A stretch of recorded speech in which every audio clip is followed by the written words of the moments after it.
तो चलिए सीधे मुद्दे पर आते हैं।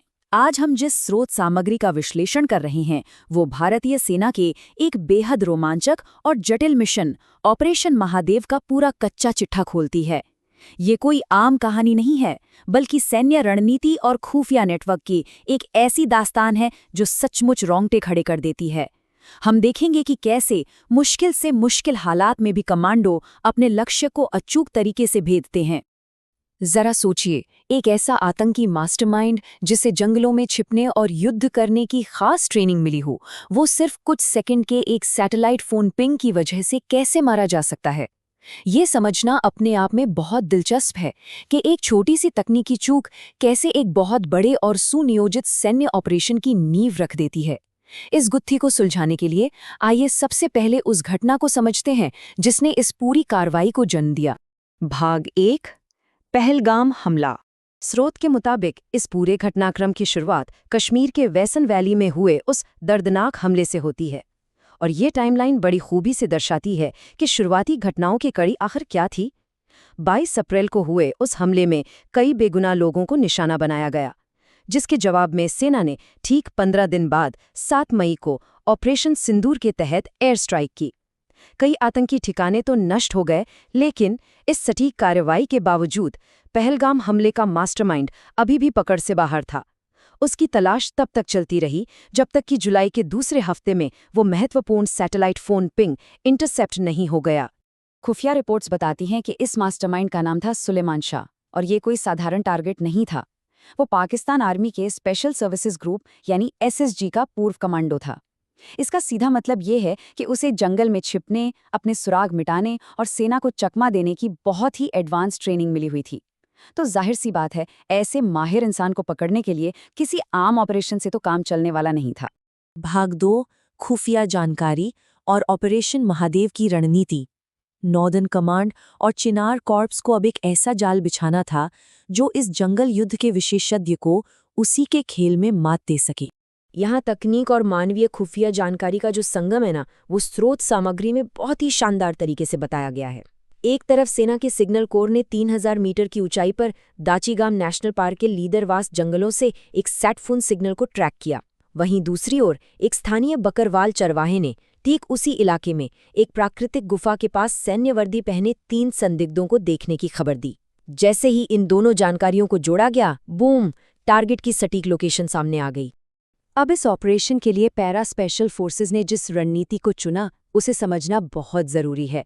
मिलिट्री की भाषा में इसे हैमर एंड एनविल यानी हथौड़ा और निहाई की रणनीति कहते हैं। ये एक बेहद क्लासिक तरीका है जिसमें एक टीम हथौड़े की तरह सामने से जोरदार हमला करती है और दुश्मन को पीछे धकेलती है, जबकि दूसरी टीम निहाई की तरह पीछे खड़ी रहती है ताकि दुश्मन किसी भी कीमत पर बचकर न निकल सके। इसी रणनीति के तहत टीमों को बांटा गया। अल्फा टीम को हैमर बनाया गया, जो सीधे रास्ते से आगे बढ़ रही थी और फ्रंटल असॉल्ट यानी सामने से हमले का जिम्मा संभाल रही थी। वहीं ब्रावो टीम को एनविल का काम सौंपा गया, जो पहाड़ के दूसरी तरफ से ऊपर चढ़ रही थी ताकि पीछे भागने के सारे रास्ते ब्लॉक किए जा सकें। और ये सब 27 जुलाई की उस रात हो रहा था जब भारी बारिश हो रही थी और चारों तरफ घुप अंधेरा था। भाग 3, 27 जुलाई, अंधेरे का फायदा। वो रात सच में किसी बुरे सपने जैसी थी। आसमान में घने बादल, तेज बारिश और फिसलन भरे रास्ते। पेड़ों की वजह से ड्रोन्स का इस्तेमाल तो भूल ही जाइए। मेजर विक्रम की टीम बिना किसी इलेक्ट्रॉनिक मदद के सिर्फ अपनी आंखों और कानों के भरोसे किल जोन की तरफ बढ़ रही थी। रात के ठीक 3 बज रहे थे और अचानक अल्फा टीम के लीड स्काउट ने अपनी थर्मल इमेजिंग डिवाइस में करीब 200 मीटर की दूरी पर 3 हिट सिग्नेचर देखे। 2 आकृतियां सो रही थीं और एक राइफल लिए पहरा दे रहा था। टारगेट अब बिल्कुल सामने था। कॉन्टैक्ट एस्टैब्लिश्ड, टारगेट इन साइट। मेजर विक्रम ने हेडक्वार्टर्स को रेडियो पर ठीक यही संदेश भेजा। सोचिए उस पल का तनाव। हेडक्वार्टर्स ने तुरंत आदेश दिया कि बहुत सावधानी से आगे बढ़ें।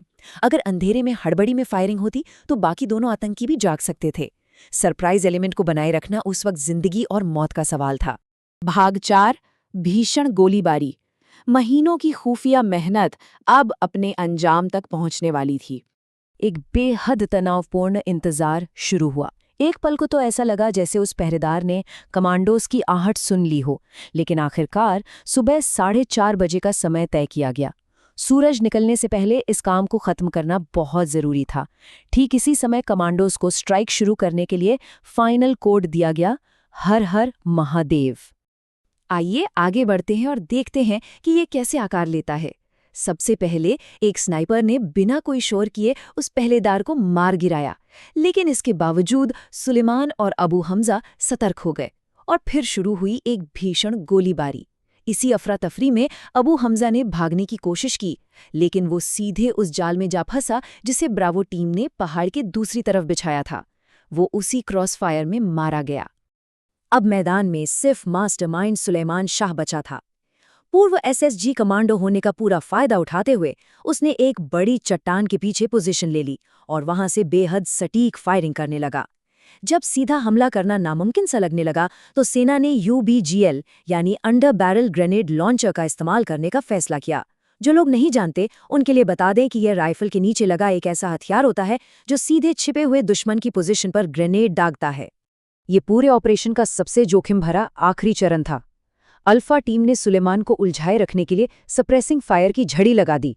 इसी कवर फायरिंग के बीच 2 कमांडो जमीन पर रेंगते हुए उसके महज 10 मीटर करीब पहुंच गए।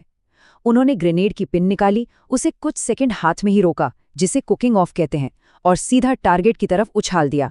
2 जोरदार धमाके और फिर सन्नाटा। Target down, operation Mahadev successful. Suleman Shah is history. Radio पर जैसे ही ये शब्द गूंजे, ये तय हो गया कि पहलगाम हमले का मास्टरमाइंड अब इस दुनिया में नहीं रहा। भाग 5, परिणाम और सबूत। ऑपरेशन के तुरंत बाद इलाके की घेराबंदी कर दी गई। सेना ने अपने डॉसियर से शारीरिक विशेषताओं का मिलान करके आधिकारिक पुष्टि की कि मारा गया शख्स सुलेमान शाह ही था। तो यहाँ सबसे अहम बात यह है कि स्रोत के अनुसार वहाँ से क्या क्या बरामद हुआ। एक अमेरिकी निर्मित M4 कार्बाइन जिसमें नाइट विजन स्कोप लगा था, सैटेलाइट फ़ोन, भारतीय सेना के ठिकानों वाले नक्शे और कुछ बेहद खास इंजेक्शंस जो गंभीर चोट लगने पर भी दर्द का एहसास नहीं होने देते। ये सारे हाईटेक सैन्य उपकरण साफ साफ इशारा करते हैं कि इसके पीछे किसी बड़ी सैन्य शक्ति का समर्थन और राज्य प्रायोजित आतंकवाद था। स्रोत सामग्री ने तकनीक, खुफिया नेटवर्क और पारंपरिक रणनीतियों के तालमेल का जो ब्लूप्रिंट पेश किया है वो अपने आप में एक मिसाल है। लेकिन इसके साथ ही एक बहुत बड़ा सवाल भी खड़ा होता है।